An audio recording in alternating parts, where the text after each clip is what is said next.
నమస్తే, welcome to mega 9 TV. Hyderabad నుంచి Vijayawada highway పనులు స్పీడ్ అందుకున్నాయి.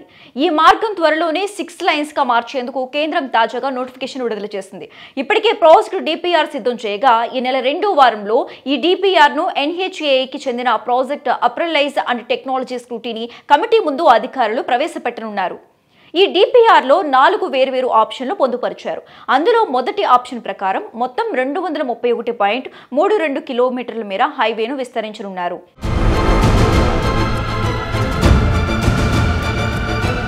తెలంగాణ పరిధిలో ఉన్న హైవేను 4 లైన్స్ నుంచి 6 లైన్స్ గా మారుస్తారు. అందులో 209 కిలోమీటర్ల బ్రౌన్ ఫీల్డ్, 22.25 కిలోమీటర్ల గ్రీన్ ఫీల్డ్ ఉంటుంది. మొత్తం హైవేల్లో 4 ఫ్లైఓవర్లు చిన్న పెద్ద కలిపి 60 వెహికల్స్ అండర్ పాస్లు, జంతువులు రహదారి దాటడానికి ప్రత్యేకంగా 10 అండర్ పాస్లు నిర్మించనున్నారు. హైదరాబాద్ నుంచి విజయవాడ హైవే విస్తరణ కోసం నోటిఫికేషన్ విడుదల చేసిన కేంద్రం ఇందుకు సంబంధించి భూసేకరణ కోసం ఆఫీసర్లను నియమిస్తూ ఇటీవల ఆర్డర్స్ జారీ చేసింది. భూసేకరణ చేసే బాధ్యత ఆర్టీఓలకు అప్పగించగా బ్రిడ్జ్లు, ఫ్లైఓవర్లు, బైపాస్, రోడ్డు క్రాసింగ్ల ప్రాంతాల్లో భూసేకరణ చేపట్టేందుకు ఆర్టీఓలను నియమిస్తూ ఉత్తర్వులు జారీ చేసింది. 4 నుంచి 6 లైన్స్ విస్తరణకు 182.41 హెక్టార్ల భూసేకరణ అవసరమని గుర్తించారు.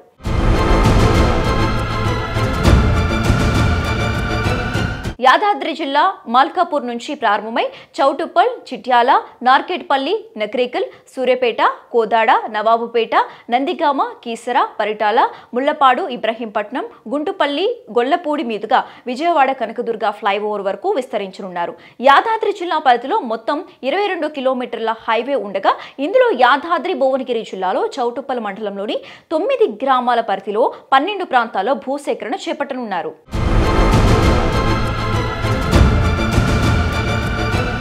నల్గొండ జిల్లా పరిధిలో 65 కిలోమీటర్లు హైవే ఉండగా చిట్యాల మండలంలో 5, నార్కెట్పల్లి మండలంలో 5, కట్టంగురులో 4, నకరికల్లో 2, కేతేపల్లిలో 4 గ్రామాలలో భూసేకరణ చేపట్టనున్నారు.